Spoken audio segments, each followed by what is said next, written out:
আর এই হত্যাকাণ্ড নিয়ে খড়গপুর সদর বিধানসভা কেন্দ্রের জয়ী বিজেপি প্রার্থী দিলীপ ঘোষ তিনি বলছেন পুরনো সরকারের পুরনো কালচার চলছে, এখনো পুলিশের ঘুম পুরোপুরি ভাঙেনি, হাতের চুড়ি খুলতে হবে পুলিশকে। পুরনো সরকারের পুরনো কালচার চলছে, পুলিশের এখনো পুরো ঘুম ভাঙেনি, চুড়ি এখনো খুলে ফেলতে পারেনি পুলিশ, সেগুলো খুলতে হবে। তো তারপরে বোঝা যাবে আসল সরকার শপথ নিলে তখন এর পরিবর্তন হবে। যারা এই ফাঁকের সুবিধা নিচ্ছেন তাদেরকে অনেক অসুবিধায় পড়তে হবে।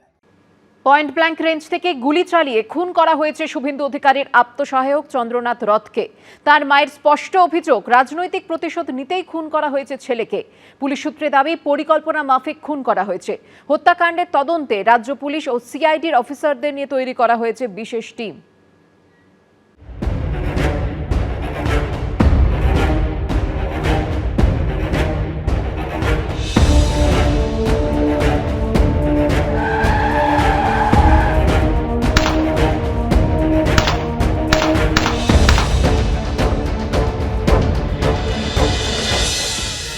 জয়ের পর শনিবার সরকার গঠন করবে বিজেপি। ঠিক এমন সময়ে গুলিতে ঝাঁঝরা করে খুন করা হলো শুভেন্দু অধিকারীর আত্মসহায়ক চন্দ্রনাথ রথকে। একেবারে ওয়েব সিরিজের মতো হাড়হিম করা কায়দায় পয়েন্ট ব্ল্যাঙ্ক রেঞ্জ থেকে গুলি চালিয়ে। নিহত চন্দ্রনাথের মায়ের স্পষ্ট অভিযোগ, রাজনৈতিক প্রতিশোধ নিতেই খুন করা হয়েছে তার ছেলেকে। গরম গরম বক্তব্য রেখেছিল শাসক দল যারা ছিল, যে 4 তারিখের পরে কোনো দিল্লির বাবাও রক্ষা করতে পারবে না। তার পরিণতি হিসাবে আমার ছেলেকে আজকে জীবন বলি দিতে হলো। তাকে মারা হয়েছে কেবলমাত্র বিজেপির শুভেন্দু অধিকারীর সহায়ক বলে, আর শুভেন্দু অধিকারী ভবানীপুরে মমতা ব্যানার্জিকে হারিয়েছে বলে। পুলিশ সূত্রে দাবি, শুভেন্দু অধিকারীর আত্মসহায়ক চন্দ্রনাথ রথকে খুন করা হয়েছে একেবারে পরিকল্পনা মাফিক। পুলিশের কাছে পরিষ্কার 2-3 দিন ধরে প্ল্যান করে রেকি করে এই গোটা অপারেশন করা হয়। আততায়ীদের মধ্যে একজন শার্প শুটার ছিল এবং তাকে সম্ভবত বাইরে থেকে আনা হয়েছিল। চন্দ্রনাথ রথ প্রতিদিন একই রাস্তা ধরে মধ্যম গ্রামের বাড়িতে ফেরেন। পুলিশ সূত্রে দাবি, দুষ্কৃতীরা সেই রাস্তাই বেছে নিয়েছিল অপারেশনের জন্য।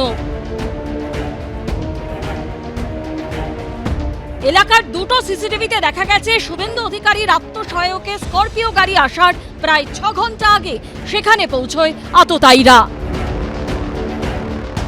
শুভেন্দু অধিকারীর আত্মসহায়কে খুনের ঠিক 8 মিনিট আগে এই যে দোহারিয়ার যে রাস্তায় আমরা দাঁড়িয়ে রয়েছি, যে ঘটনাস্থল, সেখানে আসে আততায়ীরা তাদের সিলভার কালারের গাড়িটিকে নিয়ে।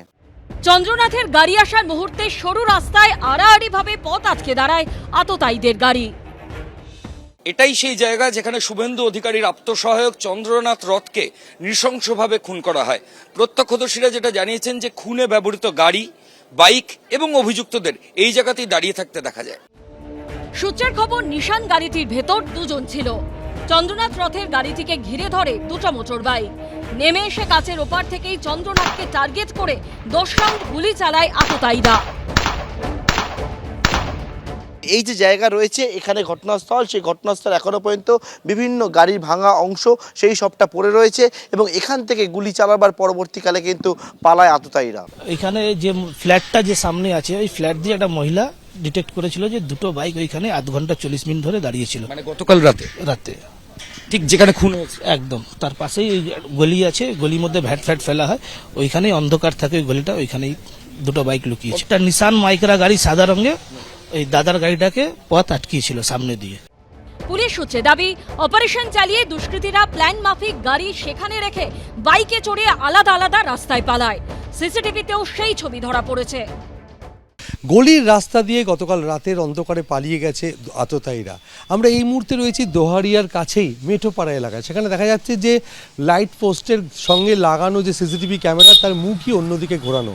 অর্থাৎ তদন্তকারীদের ক্ষেত্রে যেটা সমস্যা হচ্ছে যে সিসিটিভি ফুটেজ সংগ্রহ করতে গিয়ে দেখা যাচ্ছে অধিকাংশ ক্ষেত্রেই সিসিটিভি ক্যামেরা খারাপ। জায়গায় জায়গায় সিসিটিভি ক্যামেরা খারাপ থাকায় সমস্যায় পড়ছেন তদন্তকারীরা। খুনে তদন্তের জন্য রাজ্য পুলিশ ও সিআইডির অফিসারদের নিয়ে বিশেষ টিম তৈরি করা হয়েছে। সমীরণ পাল, ময়ূর ঠাকুর চক্রবর্তী ও পার্থপ্রতিম ঘোষের রিপোর্ট, এবিপি আনন্দ। এবিপি আনন্দ, এগিয়ে থাকে, এগিয়ে রাখে।